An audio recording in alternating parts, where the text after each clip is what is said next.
ang mga kwento ng pag-ibig, kwento ng buhay at kwento ng pag-asa dito sa Barangay Love Stories. Love Stories.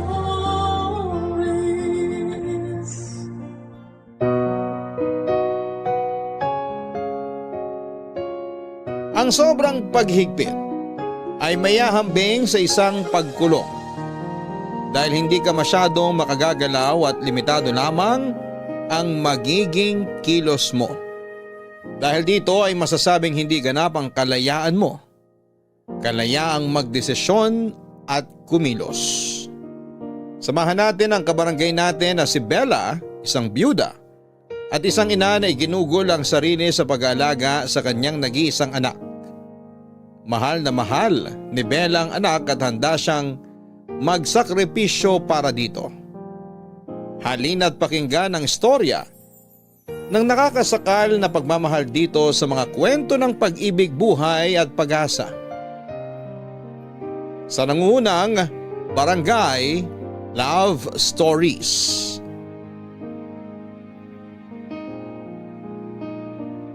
Dear Papa Dudut, magandang tanghali po sa inyong lahat. Ako po si Bella. Sa kasalukuyan ay 58 years old, 10 taon na po akong byuda nang mamatay ang aking asawa sa isang aksidente. Nung nabubuhay ang asawa ko ay hindi na niya ako pinagtrabaho dahil kaya naman daw niya. Sa bahay na lang daw ako at mag-enjoy na lamang sa buhay. Nung mawala siya ay hindi na rin po ako nagtrabaho. Hindi po dahil sa hindi ako sanay, kundi dahil mas itinuon ko na lamang po ang sarili ko sa pag-aalaga sa aking nag-iisang anak na si Max na 10 taon pa lamang noon. Nabubuhay kami sa pensyon ng aking asawa. Nahulog po sa bangin ang kotseng sinasakyan ng asawa ko dahil sa pag-iwas sa sumalubong na truck na dahilan ng kamatayan niya. Hindi naman po sinadya ng truck dahil nawalan din ito ng preno kaya napa-counterflow po ito. Pero kailangan pa din nilang magbayad ng danyos dahil sa nangyaring aksidente sa asawa ko. Kaya bukod po sa pensyon ay may natanggap kaming halaga na nilagay ko sa bangko. Naka-time deposit yon sa pangalan ng anak ko. Bukod pa po ang perang yon sa insurance na natanggap namin. Wala na din ako naging problema sa pag-aaral ng anak ko dahil inayos na ng asawa ko yon hanggang makapagtapos ng kolehiyo ang anak naming si Max. Sa kasalukuyan ay 25 na si Max pero nangyari po ang kwento noong 20 years old pa lamang siya. 5 taon pa lamang ang nakakalipas. Papadudot nung mawala ang asawa ko ay napansin ko na mahigpit ang anak ko sa mga lalaking lumalapit sa akin. Nung una ay hinayaan ko lamang kasi bata pa siya noon pero noong 20 na siya ay parang lalo siyang nagiging mahigpit. Lalo na nang may kwento ako sa kanya tungkol kay Pep. Isang negosyante si Pep. Nakilala ko siya noong nagsimula akong magbenta ng alahas. Naging alahera ako para may mapaglibangan lamang. Total ay tapos na sa pag-aaral si Max at malaki na siya. May-ari si Pep ng isang maliit na kumpanya kung saan ay inaalok ko ng alahas ang ilang empleyado. 55 years old na si Pep noong makilala ko siya. Nagkamabutihan kami. Pero sinabihan ko siya na hindi pa kami pwedeng magkaroon ng ugnayan. Kailangan ko muna siyang ipakilala sa anak ko na si Max. Pero bago mangyari yon ay kinailangan ko munang magkalakas ng loob na magsabi kay Max na meron ng bagong lalaki sa buhay ko.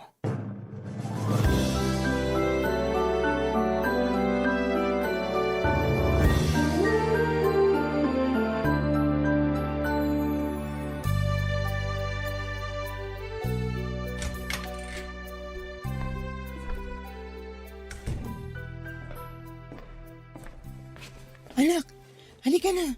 Kumain ka na. Wow, tosino! Para ka namang bago ng bago araw-araw mo namang kinakain dahil paborito mo yan, 'di ba? Masarap kasi. Kaya natutuwa ako na yan ang pagkain ko tuwing umaga. Oh, bakit nakahubad ka? Baka malamigan ang likod mo. Nay, ang init-init. Paano malalamigan ang likod ko? Nasaan ba yung suklay? Ang gulo ng buhok mo? Nay, nasa bahay lang naman ako. Ayos na yung ganyan ng buhok ko. Aalis ka ba?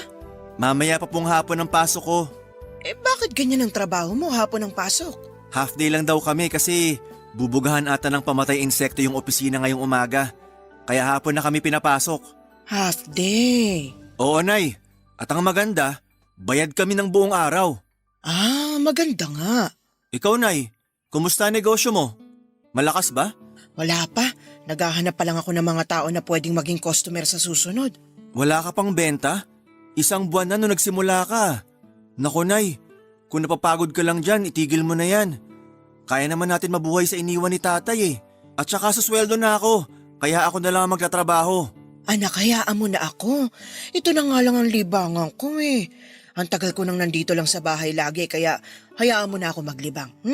Concerned lang naman po ako. Kung napapagod lang kayo, tigil na kayo. May trabaho bang hindi ka mapapagod? Tsaka may mga order na hindi pa nga lang nila kinukuha. Sige na nga po. Kung happy kayo, happy na din ako para sa inyo. Salamat anak. Sana lagi kang happy sa mga gusto ni nanay. Oo naman, Nay. Sana kahit ano pa yon, maging happy ka pa rin para kay nanay. Sandali, Nay. Parang iba ng tunog ng sinasabi mo ah. May gusto po ba kayong sabihin sa akin? Ha? Wala naman. Wala naman. Pero meron po. Hayaan mo na. Nay, nasimulan mo na kaya sabihin mo na. Wag na, baka hindi naman importante. Nakakainis naman si nanay eh. May gusto sana ako ipakilala sa'yo. Po? Pero hindi pa po ako handa, Nay. Tsaka na muna yung girlfriend. Hindi girlfriend, lalaki siya. Nay, hindi naman po porke hindi pa ako handa sa babae eh. Lalaki na ang hanap ko. Hindi yan ang ibig kong sabihin. Sabihin niyo na po kasi para hindi ako nalilito at naguguluhan. Anak, may gusto sanang manligaw sa akin. Manligaw? Oo. Sa edad niyong yan? Aray naman anak, matanda na ba ako masyado? I mean, Nay, ang tagal niyo naman na hindi nag-i-entertain ng manliligaw. Bakit ngayon pa? Alam mo naman anak na ikaw ang priority ko. Kaya isinantabi ko munang pakikipagrelasyon. Nako, Nay, lolokohin lang kayo nun. Hindi, mabait siya. Baka pera mo lang ang habol niya. Sobra ka naman anak. May kayang tao si Pep kaya hindi niya gagawin yun. Ano pong pangalan? Pep? Ha? Bakit mo siya kilala? Nay, kakasabi niyo lang ng pangalan niya. Nasabi ko ba? Kita niyo nga, pangalan pa lang. Pep, ano siya, teenager? Hindi. Halos magkasing edad lang kami. Pepito ang tunay niyang pangalan. May pa-pep-pep pa. Basta, Nay, baka masamang tao yan. Kaya nga kikilalanin ko pa lang siya. Humihingi lang ako ng pagpayag mo na umakyat siya ng ligaw. Nay naman, masaya naman tayo na tayong dalawa lang ah. Bigyan lang natin ang chance si Pep. Pag hindi sa okay, edi hindi. Sino ba yan? Saan niyo nakilala? May-ari siya ng maliit na kumpanya. Bala kong bentahan ng alahas mga empleyado niya. Ewan ko, Nay. May pakiramdam akong lolokohin ka lang nun. Anak naman, hindi mo pa nga siya nakikilala, ginajudge mo na. Sobra naman po yung ginajudge. Pinoprotektahan ko lang po kayo. Alam ko anak, pero kilalanin muna natin si Pep saka tayo magdesisyon. Ano po bang gusto nyo? Payagan mo ko na padalawin siya dito sa bahay. Hindi naman natin kilala. Papaakyatin nyo dito. Kaya nga kikilalanin natin siya. Mas gusto mo ba na sa labas niya ako liligawan? At least kung dito nandyan ka. Sige na nga po. Yan. Salamat anak. I love you.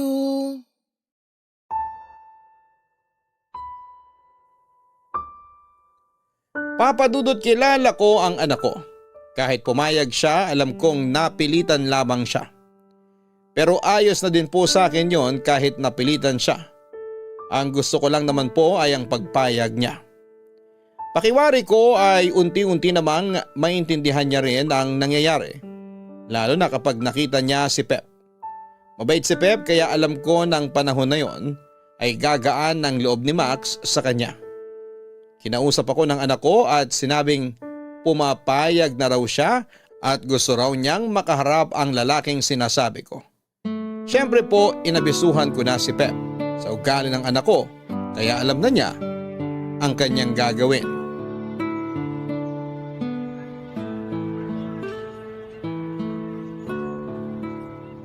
Bella, Pep, saan ka galing? doon sa opisina sa may kanto. Kamusta? May bumili isa. Ibig ko sabihin, kumusta ka? Ah, okay naman ako.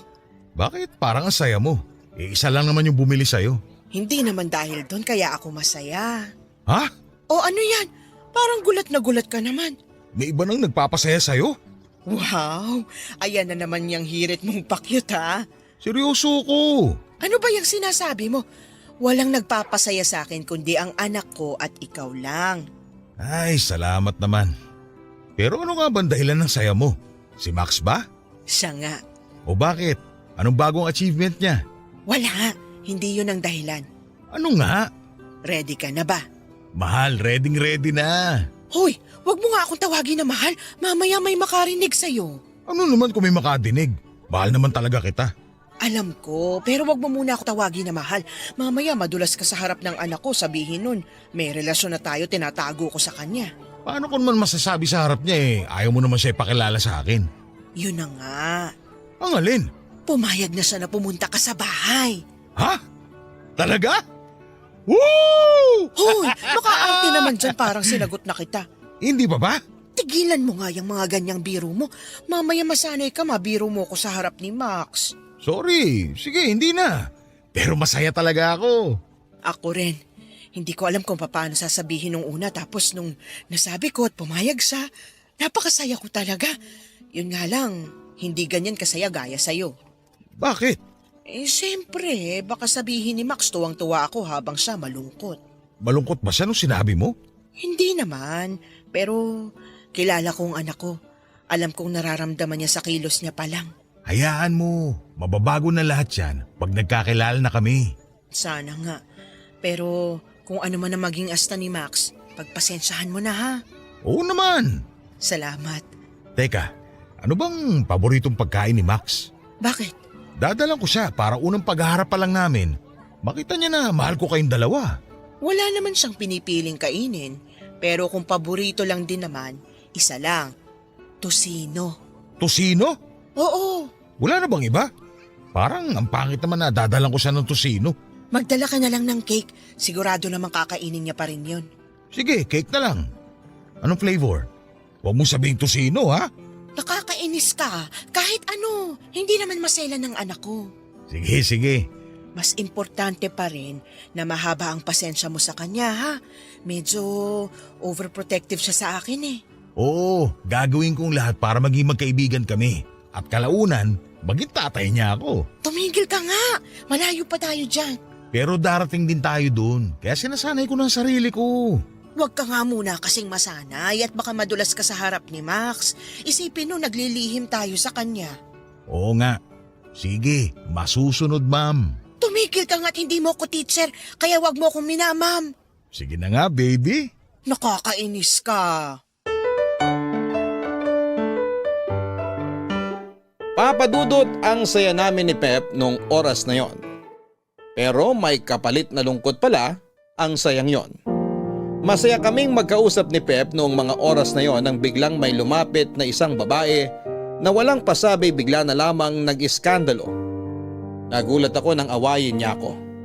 Inagaw ko raw si Pep sa kanya. Hindi ko alam ang magiging reaksyon ko pero kitang-kita ko si Pep na pigil ng tawa. Doon ako naasar sa mga nangyayari. Inaaway na ako ay tumatawa pa siya. Hindi ko alam ang sasabihin dahil sa sama ng loob. Napatingin na lamang ako kay Pep na kahit pinipigilan kong lumuha ay kusa na lamang tumulo. Doon na nahimasmasan si Pep kaya pala siya tumatawa. Akala niya na na-prank lamang yon. Biglang nagbago ang itsura ni Pep. Naawa siya sa akin at nagalit sa babaeng nag-iiskandalo. Sa sobrang sama ng loob ko ay walang sabi-sabi ay umalis ako. Hinabol ako ni Pep pero sinagawan ko siya at sinabi ko na huwag na niya akong susundan. Kung ayaw niyang mas magalit pa ako. Napatulala si Pep sa kinakatayuan niya at tinignan na lamang ako paalis. Napasulyap ako ng bahagya at nakita kong nilapitan ni Pep ang babae at inaway. Hindi naman niya ito sinaktan dahil marespeto sa babae si Pep. Pero galit na galit siya. Saka ako tuluyang umalis.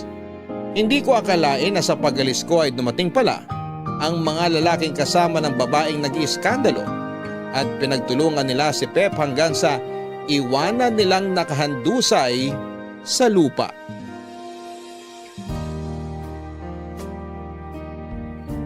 Papadudot nang malaman ko ang nangyari ay nag-alala ako ng sobra. Sa sobrang pag-aalala ay hindi na ako nakapagpaalam pa kay Max at sumugod agad ako sa ospital para malaman ang kalagayan ni Pep. Nung makita ko siya ay halos madurog ang puso ko. Ang dami niyang pasa at sugat. Sobrang nag-guilty ako dahil alam ko na kasalanan ko kung bakit siya nagulpi ng ganon. Kung hindi ko siya iniwan ay napigilan ko sana ang hindi magandang nangyari. Inayaan ko lang magsalita si Pep at nakiusap siya na pakinggan ko siya. Kaya yun mismo ang ginawa ko. Para makabawi man lang ako sa kasalanan ko na pangiiwan ay hinayaan ko siyang magsalita at magpaliwanag. Kinuwento niya na hindi talaga niya kakilala ang babaeng yon. Hindi niya daw alam kung anong dahilan ng babaeng yon para guluhin siya. Inisip niya na baka nagkakamali lamang ito. May sakit sa pag-iisip o intensyon talagang sirain ang relasyon namin. Nung una ay natatawa pa daw siya dahil akala niya ay pinaprank ko siya. Pero nang makita niya daw na sobrang seryoso ko, ay doon na siya nahimasmasan na ang nangyayari hindi biro. Papadudot kilala ko naman si Pep kahit papaano. Sa nakita at nadinig ko sa kanya ay totoo ang mga sinasabi niya. Kaya sinabi kong pinapatawad ko na siya at sana siya din ay mapatawad ako dahil sa hindi paniniwala at pag-iwan ko sa kanya. Sinabi niya na masaya na siya basta naliwanagan lamang daw ako. Kaya nagkaayos muli kami ni Pep. Isip-isip ko na itutuloy ko na ang plano na magkita sila ni Max. Pero naisip ko rin na sorpresahin na lamang ang anak ko. Nang dumating ang araw na pinaplano ko ay sinabi ko kay Max na may inaasahan akong bisita. Pero hindi ko sinabi kung sino.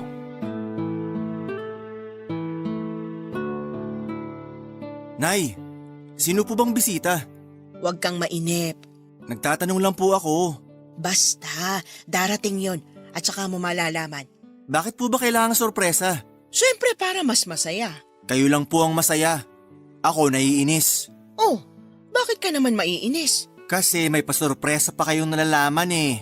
Ito naman, di ba dati gustong gusto mo ng sorpresa? Dati po yun. Nagbago na po ang panahon. Nagbago ang panahon pero hindi ang nanay mo. Gusto pa din kitang isorpresa kasi ikaw ang baby ko. Nay, ano ba naman? 20 anyos na ako. Ay bakit ba? Forever baby kita, ano ka ba? Nako Nay, iniiba niyong usapan ha. Naiba ba? Nay naman eh. O bakit aburido? Sino nga po kasi ang bisita? Kamag-anak po ba? Hindi. Kaibigan niyo? Hindi. Eh sino nga po? Ayan na siya. Buksan mo na yung pinto, anak.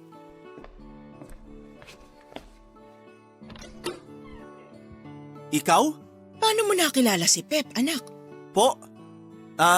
Sa dami ba naman po ng kwento niyo kaya parang kilalang-kilala ko na siya. Ay, ganun ba? Nakakatuwa naman. Teka, ano nakakatuwa? Etong batang ito. Tulad nga ng paliwanag mo kanina. Kahit di mo pa nakikita si Pep ay nakilala mo na siya. Pero magpapakilala pa rin ako ng formal. Iyo, ako si Pep. At ikinagagala kitang makilala sa wakas. Sana nga ito ng wakas. Ano yun? Wala po. Ay, sorry. Tuloy ka, Pep. Salamat. Bakit siya nandito, Nay? Ulyanin ka na ba, anak? Hindi ba pinag-usapan natin na ipapakilala ko siya sa iyo? Pero hindi po ba nag-away kayo? Oo, pero naipaliwanag niya naman sa akin ni Pep na hindi totoo ang ginawa ng babaeng yon. Sinaktan pa siya ng mga kasamang lalaki ng lukaret na yon. Naikwento mo pala kay Max ang nangyari. Teka, hindi ko naman naikwento sa iyo na nagkasamaan kami ng loob. Paano mo nalaman? Po? Kasi... Hoy, kasi ano? Naku, kalimutan na nga natin yan. Mas mabuti magkakilala pa kami ni Max ng mas malalim. Pag malalim na, doon kita ibabaon. Ano? Hoy, ano bang nangyayari sa'yo? Kanina ka pa bulong ng bulong. Hindi naman po ako bumubulong. Sandali aayusin ko ang mesa para makakain na tayo. Iwan ko muna kayong dalawa. Nay, ano ka, high school? Itong batang ito para kinilig lang eh. Maiwan ko nga muna kayo. Anak, kamusta ka naman? Anak? Sorry, nasanay na ako na yun ang itawag ko sa mga kabataan na nakakausap ko. Wala ka bang sariling anak? Wala ka bang asawa? Wala akong asawa. Wala rin akong anak. Baka naman tinatago mo lang. Sabihin mo na ng maaga. Wala talaga. Bakit? Hindi ko kasi nakilala noon ang taong mamahalin ko. Pero nakilala ko na siya ngayon. Sus! Maging totoo lang tayo ah.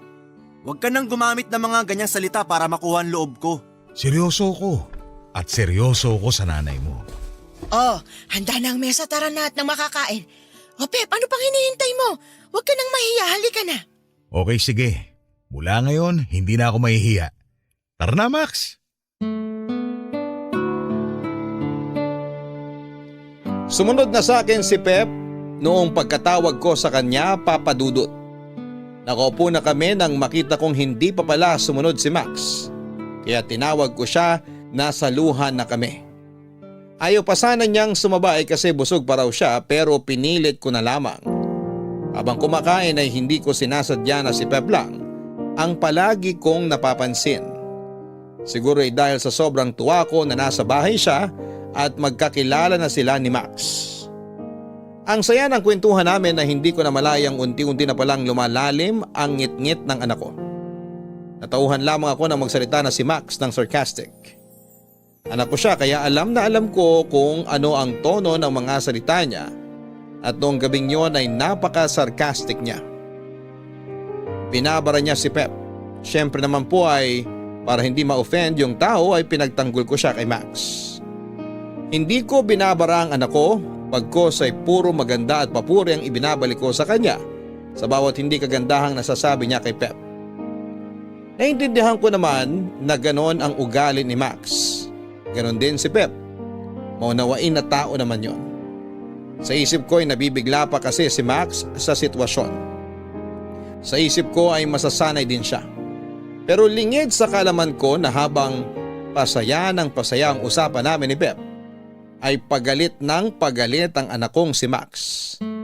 Nung oras na yon ay lalo pa siyang nagagalit kay Pep dahil ang pakiramdam niya ay inaagaw ako ni Pep sa kanya.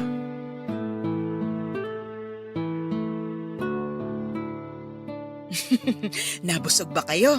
Sobra. Ngayon ko lang natikman ang luto mo. Nay, may nakakalimutan kayo. Nakalimutan? Meron ba? Oo nga. Sandali. Ano yung nakalimutan ng nanay mo? Pati ba naman yan kailangan mo pang malaman? Wala na ba kaming privacy? Sorry. Hindi naman sa ganun. Naitanong ko lang. Next time, pag-isipan mo muna kung makakasama kayo ng loob bago nyo sabihin. Pasensya ka na. Masyado lang ako masaya. Parang ang bilis mo naman naging kampante. Naku, hindi naman. Konting hiya lang sana. Pasensya ka na talaga. Oh, eto na ang kape. Eto ang sapogi kong anak at ito sa'yo, Pep. Salamat. Nay! Ha? Bakit? Anong bakit? Hindi ba tayong dalawa lang ang nagkakape pagtapos kumain? Naku Max, nasanay na din ako dyan sa nanay mo. Sa tuwing kakain kami, hindi talaga nawawala ang kape pagkatapos kumain. Ano? Ha? Anong sinabi mo? Sabi ko, nasanay na din ako dyan sa nanay mo. Sa tuwing kakain kami, hindi talaga nawawala ang kape pagkatapos kumain. Ang sinasabi mo matagal na kayong lumalabas at kumakain? Hindi anak, mali ang iniisip mo. Kung mali ang iniisip ko, ibig sabihin po, sinungaling ang lalaking yan. Hindi ganon. Ang ibig kong sabihin, hindi kami madalas kumain sa labas. Kung kakain man kami, ay noong nagtatransaksyon pa kami tungkol sa mga alahas na binibili niya. Yun nga. Pwede wag ka munang sisingit sa usapan namin mag-ina? Hoy Max, sobra naman yata yung sinabi mo. Ayos lang. Ayos lang dapat talaga. Anak, huminahon ka nga. So Nay, matagal na pala kayo naglilihim sa akin? Hindi anak, yung mga labas namin dati puro tungkol sa business. Oo, hindi kami nagde-date. May sinabi ba ako nagde-date kayo? Ikaw ang nagsabi. Ibig sabihin, totoong nagde-date nga kayo. Anak, hindi ganun. Huminahon ka nga. Hindi ka naman ganyan na magagalitin. Baka isipin ni Pep ganyan talaga ang ugali mo. Hindi, ayos lang Bella. Naiintindihan ko si Max. Saan kayo nagpupunta? Sa opisina. So anong totoo? Minsan kasi sa opisina talaga. Pero may isang beses na sa park. Isang beses, Nay? Oo. Ay, tigilan na nga natin yung usapan na to. Mabuti pa, Max. Pumunta na kayo ng Tito Pep mo doon sa garden. Doon na kayo magkape. Susunod ako. Sige, tara Max. Max, sandali! Ay, pasensya ka na sa anak ko. Sabi ko nga, ayos lang. Walang kaso, basta para sa'yo. Naku, habulin mo na siya at para maituloy niyong kwentuhan. Mabuti pa nga. Kunin ko na tong 2 tasa ng kape ha.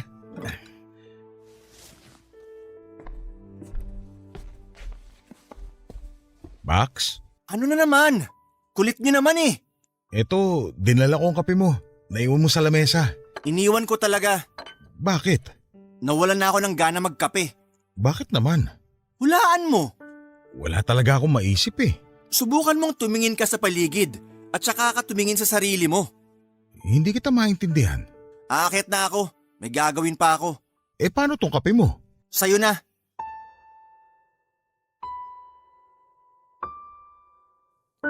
Papa Dudut, tuwing magkausap kaming dalawa ng anak ko ay ang dami niyang negatibong sinasabi laban kay Pep. Ako naman syempre para hindi lumaki ang mga ganong usapan ay ipinagtatanggol ko si Pep at sinasabi ko kay Max na hindi magagawa ni Pep ang mga bagay na sinasabi niya dahil mabuting tao si Pep.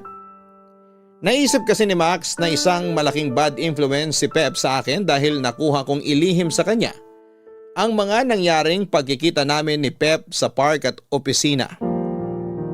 Dahil nakapunta na si Pep sa bahay ay hindi na siya nahihiyang dumalaw pa nung mga sumunod at napapadalas pa ito. Lagi siyang nagdadala ng makakain at regalo. Kasama si Max sa lahat ng mga dala niyang pasalubong pero hindi ito na-appreciate ni Max. Sinasabi ko na lamang kay Pep na kakausapin ko si Max para mabago ang pakikitungo nito sa kanya. Pero palagi niya akong pinipigilan at sinasabing hayaan ko na lang daw ang anak ko. Normal lang naman daw na mag-alala ito para sa akin.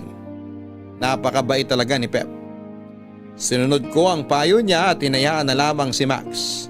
Pero may isang pagkakataon na dumating kung saan ay hindi ko na napigilan ang sarili ko na mapagsabihan ang anak ko.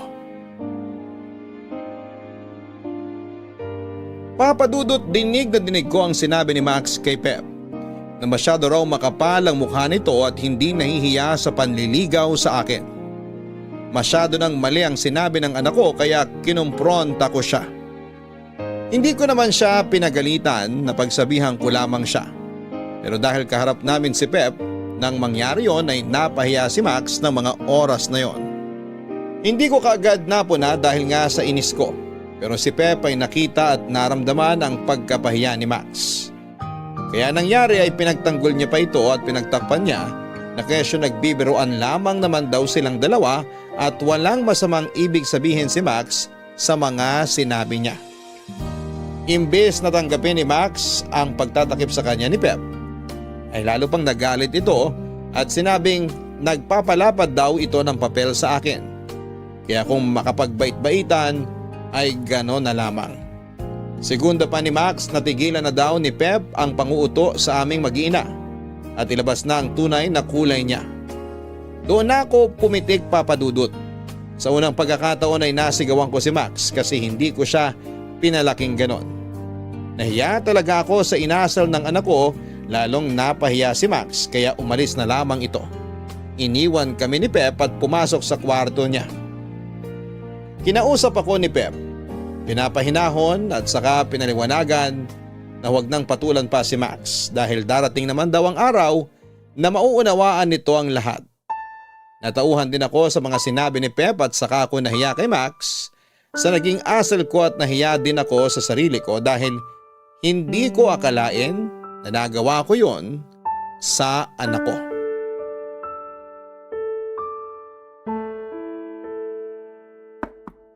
Anak? Anak, Po. pwede bang pumasok? Opo.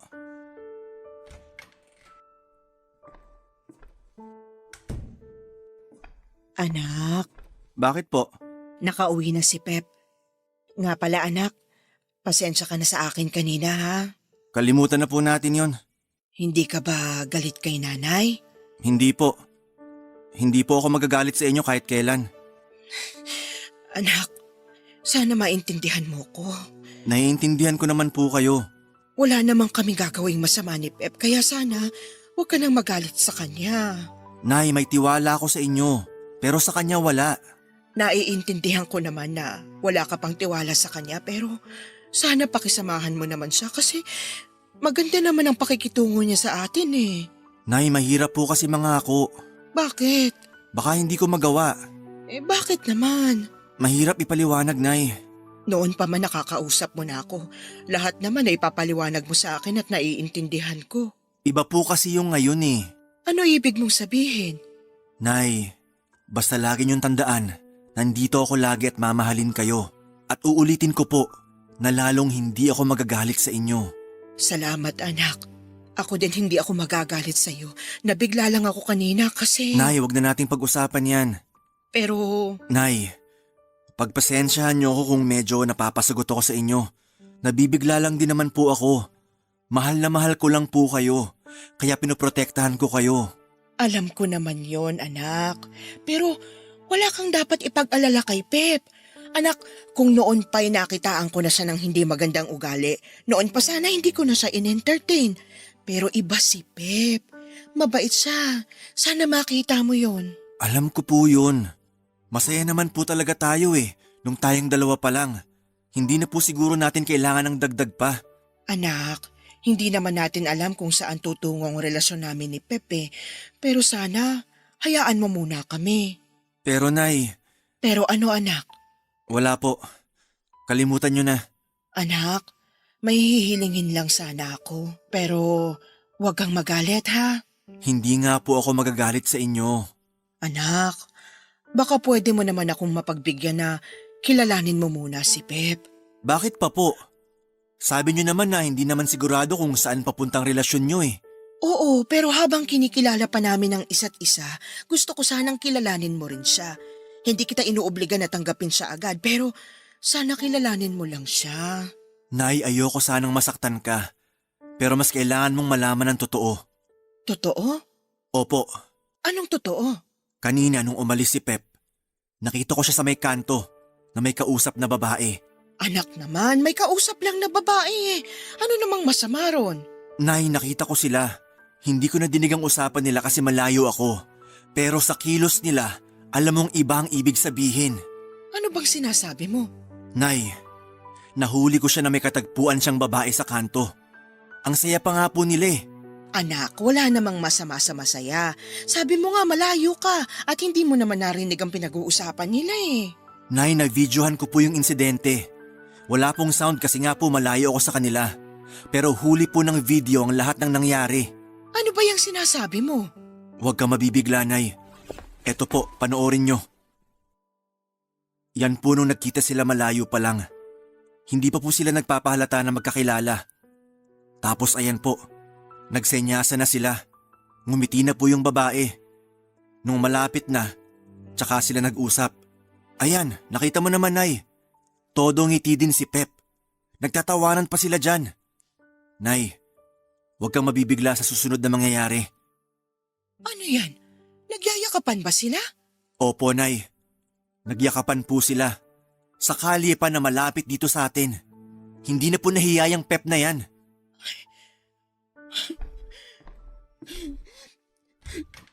Nay, Matutulog na ako. Good night, anak.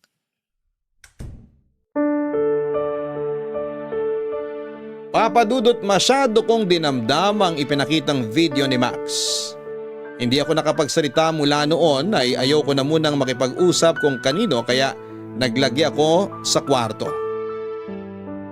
Nahuhuli ko ang sarili ko na tulala.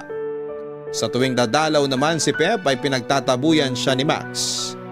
Nadidinig ko kung paano niya paalisin si Pep. Hindi ko na rin sinasagot noon ang mga tawag at text message ni Pep sa akin. Gusto ko nang burahin sa isipan ko si Pep, pero dahil masama ang loob ko ay napakahirap.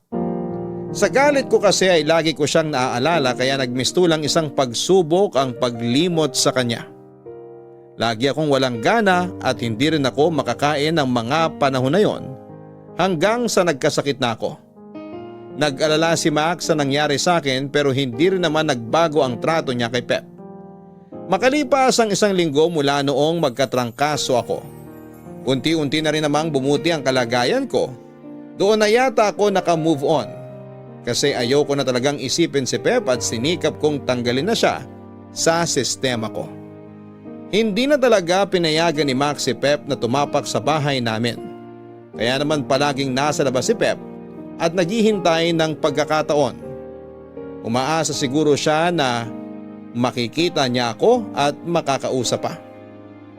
Isang araw pagsilip ko sa bintana mula sa kwarto ko ay nakita ko siya sa tapat ng bahay namin. Umaga pa lang nandun na siya at ayaw ko siyang babain pero sinisilip ko siya paminsan-minsan. Hindi siya natinag. Inaabot pa nga siya ng gabi sa kakahintay sa tapat ng bahay. Kahit masama ang loob ko sa kanya ay kinausap ko si Max na papasukin si Pep. Tutol si Max pero sinabi ko sa kanya na gusto ko lang magkaroon ng closure at para tigilan na din ni Pep ang pagpunta sa bahay. Naintindihan naman ako ng anak ko kaya pumayag ito. Masama man sa loob niya ay pinapasok niya si Pep. Sinabihan ko naman siya na iwan kami para makapag-usap ng masinsinan.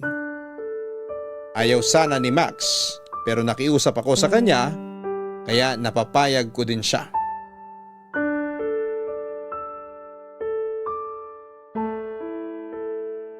Sige na anak, iwan mo na muna kami. Nay, Huwag ka nang mag-alala, ako nang bahala. pero Nay, Sige na anak. sure ka ba? Oo anak, sige na. Ikaw, pag nadinig kong umiyak ang nanay ko, ewan ko na lang. Max, Nay, kasi anak makinig ka sa akin. Sige na, iwan mo na kami. nasa kwarto lang ako ha. Uminom ka muna. Kanina ka pa sa labas, hindi ka umaalis sa kinatatayuan mo. Ano bang nangyayari sa'yo? Bella, hindi mo ako sinasagot. Tawag man o message. Hindi ko alam ang nangyayari. Hindi mo alam? Hindi. Hiyang-hiya naman ako sa'yo. Bella, bakit ba? Sabihin mo naman. Alam mo, mas lalo mong dinadagdagan ng galit ko. Galit? Ay mali ba? Dapat ba hindi ako magalit? Hindi ko nga alam ang dahilan ng galit mo eh. Sobra ka naman. Kinakaya mo talaga? Ang alin? May pag-uusapan pa ba tayo o magsisinungaling ka na lang dyan? Bella, maawa ka naman. Sabihin mo sa akin kung anong dahilan. Kung may nakalimutan man ako, ipaalala mo sa akin. May nakalimutan o kinakalimutan? Bella, please. Sige, matapos lang ito sasakyan ko yung ginagawa mo. Tungkol saan ba galit mo? Ay nako! Ayaw mo bang aminin yung nangyari mahigit 1 linggo nang nakakalipas? Saan? Sa kabilang kanto. Hindi ka na nahiya? Ang lapit dito tapos gagawa ka ng kalokohan? Mahigit 1 linggo? May katagpuan kang babae. Ha? Wow! Bella, hindi ko alam ang sinasabi mo. May amnesia ka naman ngayon. May katagpo kang babae. Ang saya-saya nyo pa. Huwag mo na akong paikutin kasi may nakakita sa inyo. Babae? Ano, natahimik ka? Sandali. Yan ba yung huling araw na galing ako dito? Ano, naalala mo na? Teka, kung ang babaeng sinasabi mo ay yung parehong babae na naalala ko, nagkakamali ka. Ako pang mali. May nakakita nga sa inyo at na-videohan pa kayo. Sino? Bakit? Aawayin mo? Gusto ko lang na maliwanagan ng lahat. Ano pa nga ang liliwanagin? Hindi ko kilala ang babaeng yun. Nagtanong lang sa akin. Nakakatawa ka naman. Yan lang ba may dadahilan mo? Ang babaw ah. Totoo ang sinasabi ko. Nagtatawanan pa kayo. May nangyari kasi. Oo, may nangyari. Nagyakapan kayo sa gitna ng kalye. Yakapan? Yakapan! Tingnan mo nga yan. Hindi mo na ako maloloko. Hindi kita niloloko. Ginawa mo na yan dati. Napag-usapan na natin yun at napatunayan ko na hindi yun totoo. Kaya nga mas nagdududa na ako ngayon kung totoo ba o hindi yung sinabi mo noon. Totoo mga sinasabi ko. Hindi kita lulukuhin. Niloloko mo na nga ako ngayon eh. Maliwanag pa sa sikat ng araw na ang lakas ng loob nyo na magyakapan na malapit dito sa amin. Hindi man lang kayo lumayo. Hindi kami nagyakapan. Nadulas siya, tasalo ko lang. Kaya kami nagtawanan kasi natawa siya sa pagkakadulas niya. Tigilan mo ng pagpapaikot sa akin. Ang galing mo gumawa ng dahilan eh. Nagsasabi ako ng totoo. Tigilan na tapusin na natin ito. Pep, nakikiusap ako sa'yo na layuan mo na ako. Pero… Please lang. Sige na, makakaalis ka na. Bella… Ayokong itaboy ka pero kung pipilitin mo kaya kong gawin yon. Kaya please, umalis ka na at huwag ka nang magpapakita kahit kailan.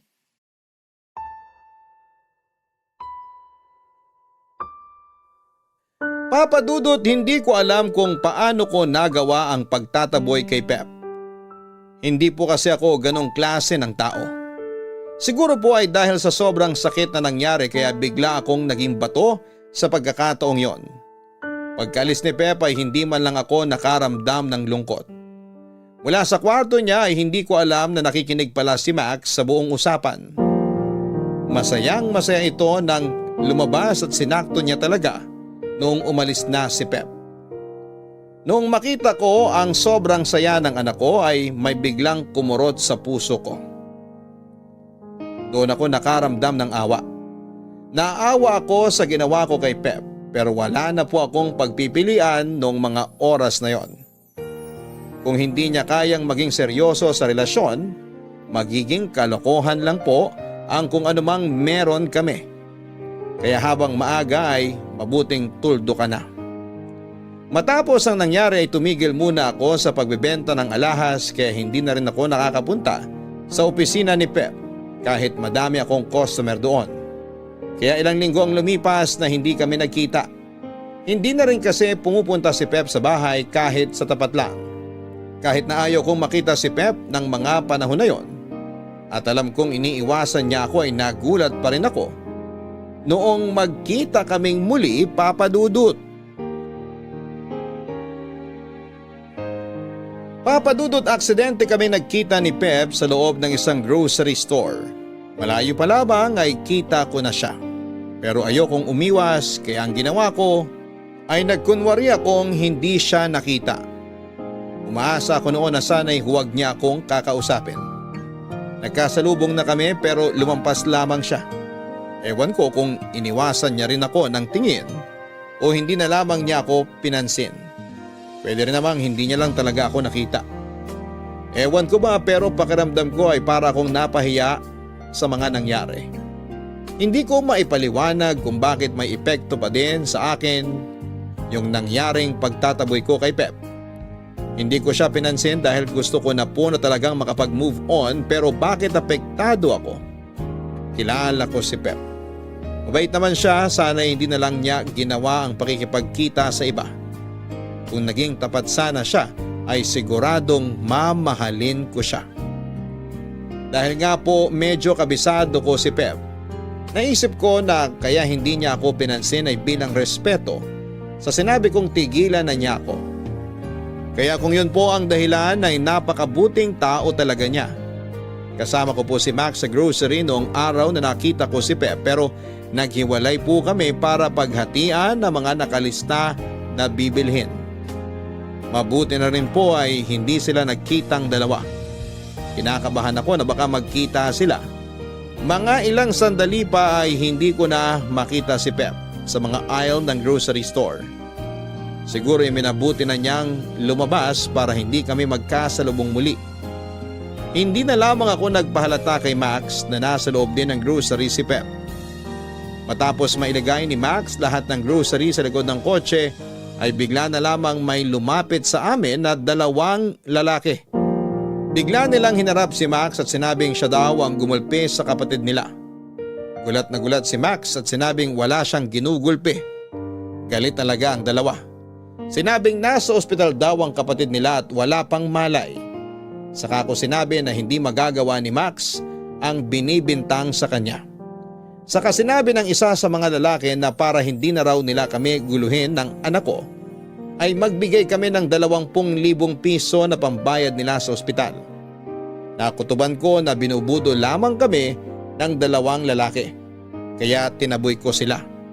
Mapilit sila naglabas ng patalim ang isa. Natatakot ako kaya hinarangan ko kaagad si Max. Kahit nilamon na ako ng takot ng mga oras na yon, ay nilakasan ko ang loob ko. Papadudot nagulat ako na biglang may bumuntal sa isa sa mga lalaki. Ang bilis ng pangyayari. Si Pep ang nagtanggol sa amin. Tumakbo palayo ang dalawang lalaki at wala naman silang nakuha sa amin ni Max. Si Pep naman ay hindi na rin nagsalita pa at nakita kong papalayo na sa amin. Nakakailang hakbang pa lamang siya ay bigla siyang nabuwal sa kalye. Napatakbo ako at saka ko nakita na nasaksak pala si Pep. Agad akong nagpatulong kay Max na itakbo namin si Pep sa ospital.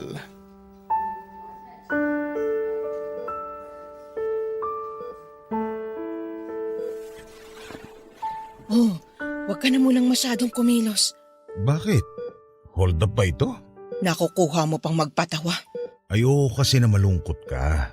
Sabi ng doktor, mabuti daw at hindi ka napuruhan. Kaya pwede ka nang umuwi kapag kaya mo nang tumayo. Salamat ha. Saan? Sa pagdala sa akin dito sa ospital. Walang anuman. Kami din naman ang dahilan kung bakit ka nandito eh. Salamat din. Anong salamat din? Salamat din at hindi niyo ako iniwan dito. Dapat lang naman. Salamat, Max. Max, Po, kinakausap ka ni Pep. ano yon? Salamat sa pagdala sa akin dito at sa pagbabantay. Ha?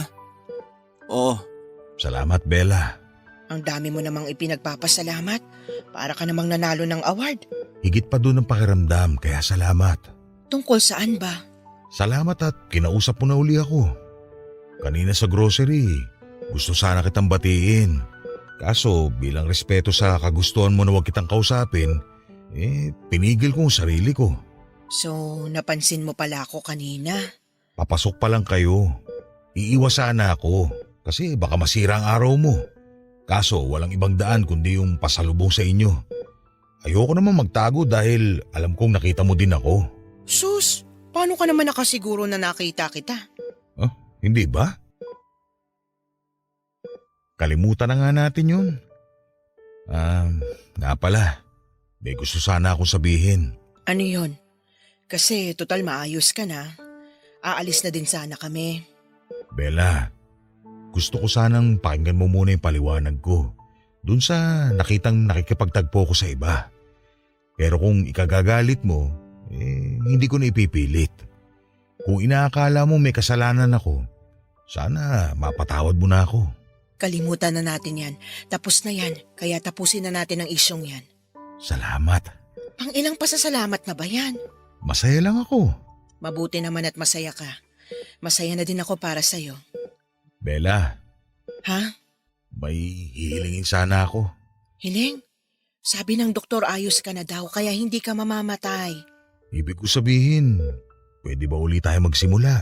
Magsimula saan? labas muna ako, Nay. Sandali dyan ka lang, wag mo ko iwan. Mabuti nga nandyan ka din, Max. Gusto ko din magpaalam sa'yo. Lalabas po muna ako. Dyan ka lang. Opo. Pwede ba yun, Bella? Magsimula tayo uli.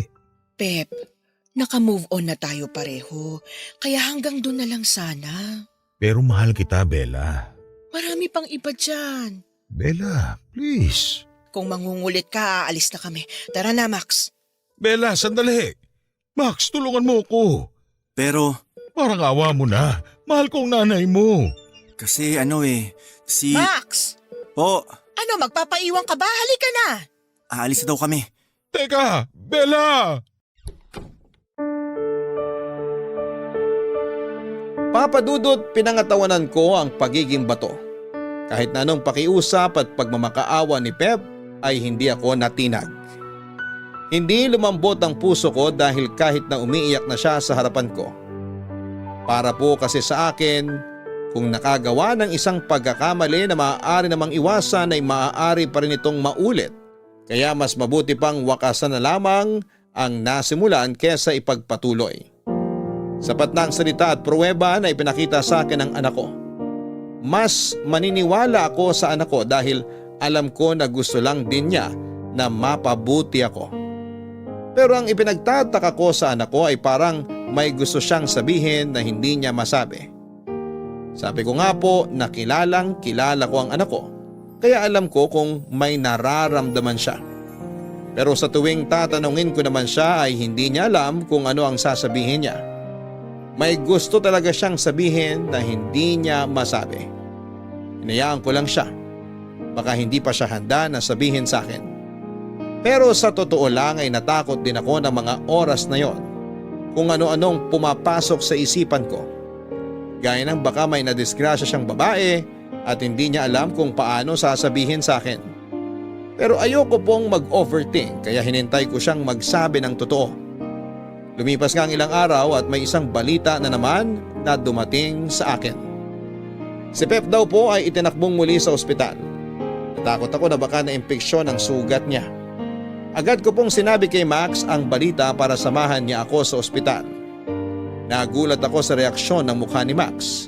Para siyang natakot sa narinig niyang balita. Nalito ako at napatanong sa sarili kung bakit naman matatakot ang anak ko sa balitang sinugod ulit sa ospital si Pep. Dahil ayoko nang magsayang ng oras, ay sinabi ko kay Max na ako na lamang ang pupunta sa ospital. Nahimasmasan siya at saka sinabing sasamahan niya rin daw ako.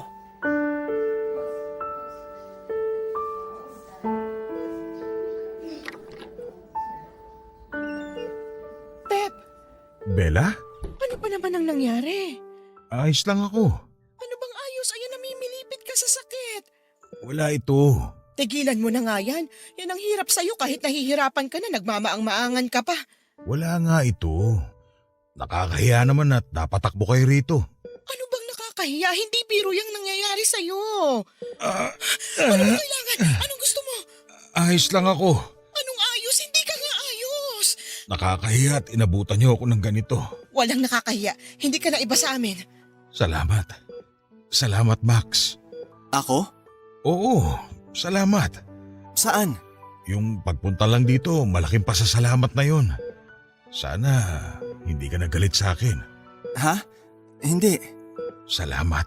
Tama na nga yan. Kung makapagpasalamat ka, parang nagpapaalam ka eh. Magpapaalam talaga ako. Ano ba yan? Tumigil ka na nga. Hayaan mo na sana ako. Pep, ano ka ba? Max, magpapaalam sana ako sa'yo. Ha? Bakit sa akin? Magpapaalam sana ako kung pwede ko bang ligawan uli ang nanay mo. Ano ka ba? Akala ko kung ano na yung sinasabi mong pagpapaalam eh. Pwede ba? Max? Ha? Si nanay ang magdidesisyon yan. Bella, pwede ba tayong magsimula uli? Pep, mas mabuti na itong ganito tayo. Mas magandang maging magkaibigan na lang tayo. Bella, please. Bigyan mo uli ako ng pagkakataon. Pep, mas maganda at maayos naman ang relasyon natin bilang magkaibigan eh. Pero mahal kita. Masigit doon ang gusto ko. Sorry, Pep. Pero hanggang doon na lang ang kaya kong ibigay sa'yo. Bella. Aray. Nay, patawarin mo na siya. Wala po siyang kasalanan. Anong sinasabi mo? Yun pong kinuwento ko sa inyo na nakikipagkita siya. Hindi po totoo yun. Pero may pruweba na videohan mo sila. Ikaw ang nag-video nung araw na yon? Oo, kasi ayaw ko magkatuluyan kayo. Pero mali ako. Nagsisisi na ako. Ano ba yung sinasabi mo? Nay, sinetap ko po si Pep. Kakilala ko ang babaeng nasa video. Arte lang yung nadula siya para ma-videohan ko sila na magkayakap. Pero sinalo lang talaga niya yung babaeng yun. Anak, Patawarin mo ako, Nay. huwag ka sa akin humingi ng tawad. Kay Pep. Sorry. Sorry talaga. Alam kong mabait ka naman. Kaya patawarin mo na ako. Kalimutan mo na din yun. Pep, anong gagawin namin? Max, tawagin mo ang doktor. Opo.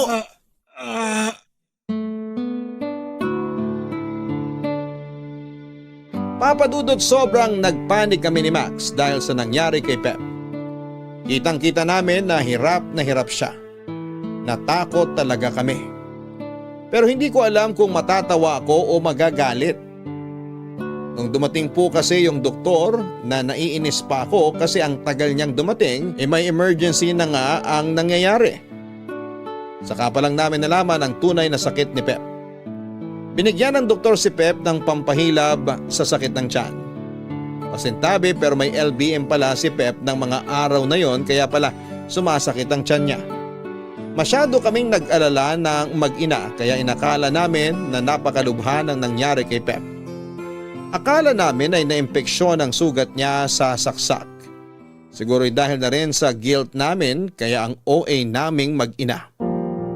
Ang tagal bago nag-sink in sa amin ang mga nangyayari, pagkaalis ng doktor ay nagkatinginan kami ni Max at saka kami natawa. Si Pep naman ay napahiya dahil akala niya ay siya ang pinagtatawanan namin. Noong nakwento ni Max sa kanya ang dahilan ay natawa na lamang din si Pep. Mula noon ay naging maayos na sina Pep at Max.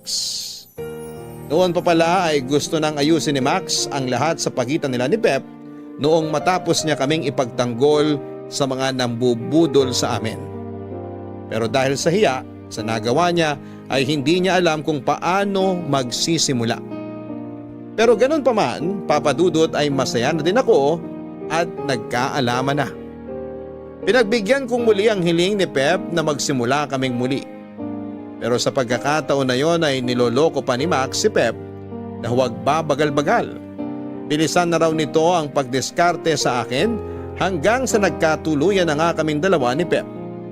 Wala pa naman sana sa plano pero napilitan kaming magsama ni Pep sa isang bahay dahil biglang nag-ECQ noong 2020. Ganon pa man ay hiwalay ang kwarto namin pero nang makasal na kami sa huwes noong 2022 ay tuluyan na kaming nagsama. Hindi lang sa isang bahay kundi sa isang kwarto.